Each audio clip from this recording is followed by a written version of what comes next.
नमस्कार मित्रों, कैसे हैं। और आज का टॉपिक है हमारे ये हिंदी का शब्द शक्ति का। शब्द शक्ति यानी कि एग्ज़ाम होने वाला है आपका आज के 2 दिन बाद, यानी कि 24 मार्च 2023 को आपका एग्ज़ाम होने वाला है। उसके लिए हमने आपको यहाँ पर 2 नंबर का टॉपिक दिया है, शब्द शक्ति। और दोस्तों एक बार आप पढ़ लेंगे तो गारंटी है मेरी, एक बार में ही आपको याद हो जाएगा। तो दोस्तों इस टॉपिक में से 100% आपको इसी प्रकार पेपर में आने वाला है। दोस्तों इस वीडियो को अधिक से अधिक अच्छे से अच्छे तरीके से देख लीजिएगा, अपने दोस्तों को भी शेयर कर दीजिएगा। चैनल पर नए हैं तो दोस्तों सब्सक्राइब कर लीजिएगा, क्योंकि शब्द शक्ति ही नहीं आपकी व्याकरण के पूरे टॉपिक आपको इस चैनल पर मिल जाएंगे। आइए दोस्तों देखते हैं शब्द शक्ति क्या है। शब्द शक्ति की बात करते हैं हम तो परिभाषा है, शब्द में छिपे हुए तात्पर्य को या प्रसंग अनुसार स्पष्ट करने की शक्ति को या सामर्थ्य को ही हम शब्द शक्ति कहते हैं। तो दोस्तों ये है परिभाषा शब्द शक्ति की, यानी कि हमारे मन में जो भाव हैं हम उन्हें अपने शब्दों में जो अभिव्यक्त करते हैं उसे ही हम उस सामर्थ्य को ही हम शब्द शक्ति कहते हैं। शब्द शक्ति के 3 भेद हैं दोस्तों। कितने भेद हैं शब्द शक्ति के? 3 भेद हैं। चलिए देखते हैं। पहला है अभिधा शब्द शक्ति, दूसरा है लक्षणा शब्द शक्ति, तीसरा है व्यंजना शब्द शक्ति। तो शब्द शक्ति के 3 प्रकार हैं, अभिधा, लक्षणा और व्यंजना। आइए देखते हैं हम। और पहला है हमारा अभिधा शब्द शक्ति। शब्द के जिस शक्ति से शब्द की जिस शक्ति से किसी शब्द के मुख्य अर्थ का बोध होता है या साधारण अर्थ का बोध होता है, सिंपल सा जिसे कहते हैं हम साधारण सा अर्थ समझ लिया जाता है, वही क्या है? अभिधा शब्द शक्ति है, और कोई अन्य अर्थ नहीं आता है। उदाहरण जैसे राजा दशरथ अयोध्या के राजा थे। हाँ बिल्कुल, अयोध्या के ही राजा थे, बस सभी जानते हैं। कमल का फूल बहुत सुंदर है, बिल्कुल सही है, कमल का फूल होता भी सुंदर है। हम बोलते हैं गुलाब का फूल सुंदर है, तो वो भी एक ही बात है। बुद्ध सिंह पुस्तक पढ़ रहा है। हाँ मैं पुस्तक पढ़ रहा हूँ और आप लोगों को पढ़ा भी रहा हूँ। तो दोस्तों ये मेरा ही टॉपिक है शब्द शक्ति। गाय घास चर रही है, इसका कोई और अर्थ नहीं लिया जा सकता। गाय घास चर रही है, वो चर ही रही है। आगे देखते हैं अभिधा शब्द शक्ति के अलावा नंबर 2 लक्षणा शब्द शक्ति। जब किसी शब्द के मुख्य अर्थ में बाधा उत्पन्न हो जाती है, तब अन्य किसी लक्षण अथवा दीर्घकाल से जिसे हम माने जा रहे हैं उस रूढ़ अर्थ के आधार पर उसे लक्षणा शब्द शक्ति कहते हैं। रूढ़ अर्थ का मतलब है जो पहले से चला आ रहा है, रूढ़ी अर्थ जिसे कहते हैं, रूढ़िवादिता। तो उसी प्रकार जो अर्थ लिया जाएगा उसे मान लेते हैं। पहले बात, पुलिस देख चोर चौकन्ना हो गया। सत्य बात है, जैसे ही पुलिस दिखती है तो चोर हमेशा चौकन्ना हो जाता है, या पुलिस को देख करके चोर भाग जाता है। दोनों एक ही बात है, पुलिस को देखते ही चोर भाग गया। तो ये भी वही लक्षणा शब्द शक्ति का उदाहरण है। तो यहाँ पर मैं आपको बता देता हूँ, चौकन्ना जो है, चौकन्ना का मतलब है सजग होना, सावधान हो जाना, यानी कि अपने बचाव के लिए उपाय सोच लेना। और चौकन्ना का मतलब यहाँ पर मैं आपको दे रहा हूँ, चौकन्ना का अर्थ सजग होना भी है, सावधान होना है, अपने उपाय के लिए सजग होना है। तथा चौ का मतलब होता है 4 और कन्ना का मतलब होता है कान, अर्थात 4 कानों का मतलब होता है कानों का अधिक से अधिक उपयोग करना। तो ये है यहाँ पर चौकन्ना। ये यहाँ पर जो अर्थ लिया गया रूढ़ के आधार पर लिया गया है। आगे देखते हैं। और फिर है उसी उदाहरण है उसी के लक्षणा शब्द शक्ति के, राजेश का पुत्र तो ऊँट हो गया है। अर्थात ऊँट होने का मतलब है उसका कि वो बहुत अधिक लंबा हो गया है। देखिए अर्थात लंबा हो गया है, क्या है? लंबा हो गया है। लाला लाजपत राय पंजाब के शेर हैं, यानी कि पंजाब के शेर जैसे उसमें, यानी कि शेर जैसे उसमें गुण हैं, पंजाब के रहने वाले हैं, वो खुद शेर नहीं हैं। ठीक है, आगे देखते हैं। सारा घर मेला देखने गया। दोस्तों घर मेला देखने नहीं जा सकता, उस घर में रहने वाले परिवार के सभी सदस्य मेला देखने के लिए गए हैं, जबकि ये रूढ़ी अर्थ है, पहले से चले आ रहे हैं, ले लिया गया है, ये रूढ़ी में है। आगे देखते हैं। नरेश तो गधा है, लक्षण है, यानी कि लक्षणों के आधार पर इसका अर्थ ले लिया गया है, उसमें गधे जैसे क्या है? लक्षण हैं। आगे देखिए। वह हवा से बातें कर रहा था। तो दोस्तों हवा से कोई भी बातें नहीं कर सकता, इसका मतलब वह है कि वह हवा के बराबर तेज दौड़ रहा है, हवा के जैसे तेज दौड़ रहा है, इसका मतलब हुआ हवा से बातें कर रहा है। सैनिकों ने कमर कस ली। दोस्तों सैनिकों ने कमर कस ली, इसका अर्थ यह है कि वो युद्ध के लिए तैयार हो गए।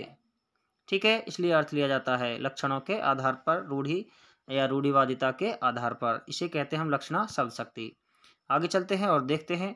नंबर 3 व्यंजना शब्द शक्ति। व्यंजना का मतलब है रहस्य को खोलना, कोई जैसा अर्थ जिसको लगे वो वैसा ही अर्थ ले लेता है, उसे व्यंजना। यानी कि जब किसी शब्द का अर्थ अन्य मुख्य अर्थ से प्रकट होता है तो लक्षणा से कोई अन्य अर्थ ही प्रकट होता है, यानी कि मुख्य अर्थ भी प्रकट नहीं होता है, लक्षणा से भी कोई अर्थ प्रकट नहीं होता है लक्षण से, तो वहाँ पर कोई अन्य ही अर्थ ले लिया जाता है, वहाँ पर क्या होता है, व्यंजना शब्द शक्ति होती है दोस्तों।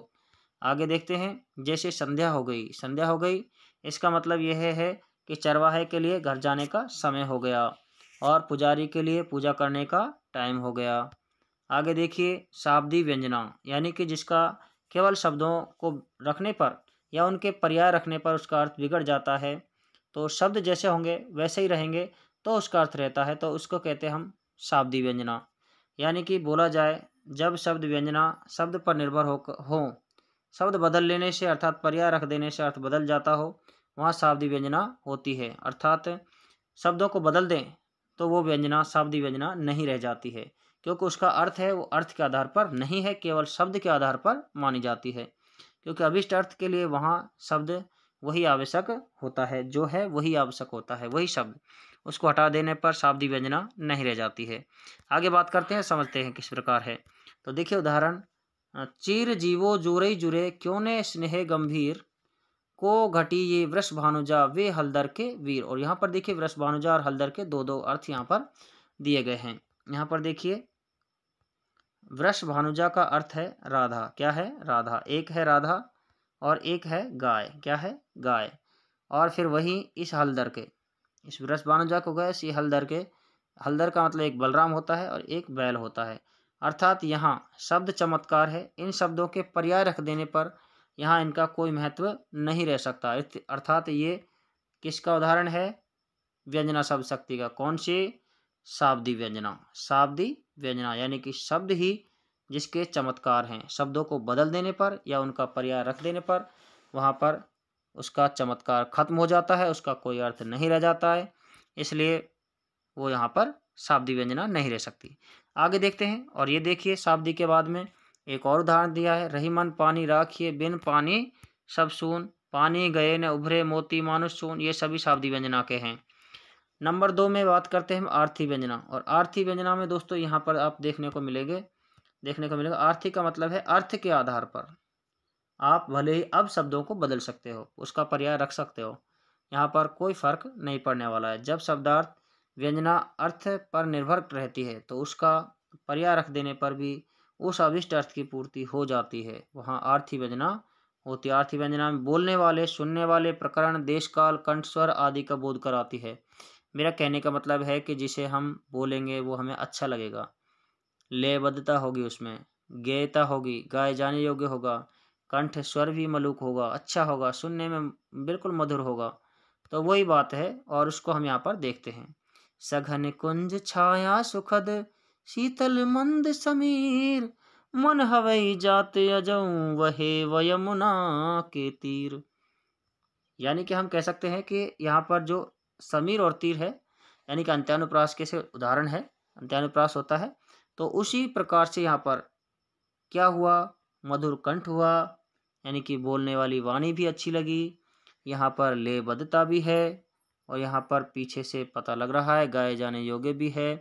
तो यहाँ पर इस प्रकार, तो इसमें बता देते हम, गोपी का कृष्ण के साथ बिताई यमुना तट की लीलाओं को याद कर रही गोपिकाएं, जो बातें वह कहना चाहती हैं, हृदय के जिन भावों को वो व्यक्त करना चाहती है, अभिव्यक्त करना चाहती हैं, वह समस्त भाव संसार अभिव्यक्त हो चुका है। इस प्रकार यहाँ पर क्या है, ये लक्षणा दोस्तों यहाँ पर खत्म हो चुका है टॉपिक। यानी कि अभी व्यंजना शब्द शक्ति के बाद में कोई शब्द शक्ति नहीं है, यानी कि हमारे 3 पार्ट थे दोस्तों, ठीक है।